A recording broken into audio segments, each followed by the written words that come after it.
Welcome back. We are on day 25. My name is Alicia Haskett, and I am a reinvention coach based in Maryland. I am also a boudoir and branding photographer and a photography educator. And you are joining me on this journey of 40 for 40, where I am sharing with you the 40 things that I have learned throughout my journey to turning 40. That was a tongue twister. But I'm sharing these things because I wrote a book, a journal called the Reinvention Journal, and that journal is for people who are 30 and up. And I felt like I really wanted to share things that have happened to get me to where I am, turning 40 at the end of this month.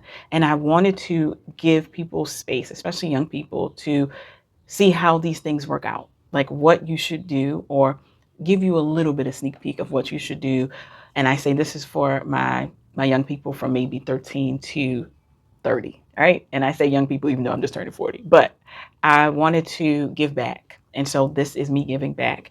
And we are on number 25. If you haven't already done so, make sure that you watch videos 1 through 24. Make sure you have a journal, a pencil, pen, so you can write down the information because I'm also giving you tasks. Let's talk about day 25. Day 25 is something that a lot of people learn the hard way when they grow up. And many times, this is something that impacts women more, especially Black women. So, we are on day 25, and I want to share a story with you before we begin. My aunt passed away this year from COVID complications. And one of the things that struck me was as we were laying her to rest, there was a conversation about at the funeral who she was as a person. And a lot of the stories centered around the things that she did. She was a caregiver from her teenage years all the way up until her untimely passing.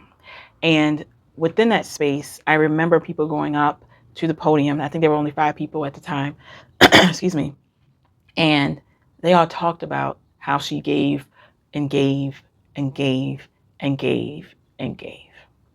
And I remember thinking, huh, that's all she was to certain people, was a giver of her time, of her money. And I thought back to doing an event for my dad, who is a photographer as well. I had to step in for him at a birthday party. And I remember that same message was being said about the birthday girl, that she will never turn you down if you need a helping hand. She's always there for you. And we're giving her this because she is that person that will always do anything for anyone. I need you to stop doing that. I need you not to do that. And I say that because people think that when we take our power back, meaning that we do not allow people to use us in a way where they are using us and using us and using us and using us until they use us up and there is nothing left to give for ourselves, we then give our power, our energy away. And I know that a lot of young girls, a lot of young women, a lot of women are raised to be that way. And I want to say that it is okay to be selfish and choose yourself sometimes. It is okay to say, you know, I don't think I can do that. I don't think that's something I want to do. And it's okay to say to anybody, this is just not for me. I will continuously say to people that boundaries are a love letter to yourself and they show people how to treat you. So if you are a giver, I am a giver. I love to give to my friends, to my family. And when I give, there are things that I know that this person likes. So I'm always going to do my best to try to make sure that they know I see them, that I am aware of who they are, and I will go out of my way to make sure they feel special.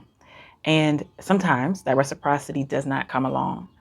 And a lot of times I see a lot of people, especially women, who will allow this to be a continuous thing over and over and over again until they are used up. So, what I want you to do, what I need you to do, what I implore you to do is to choose yourself.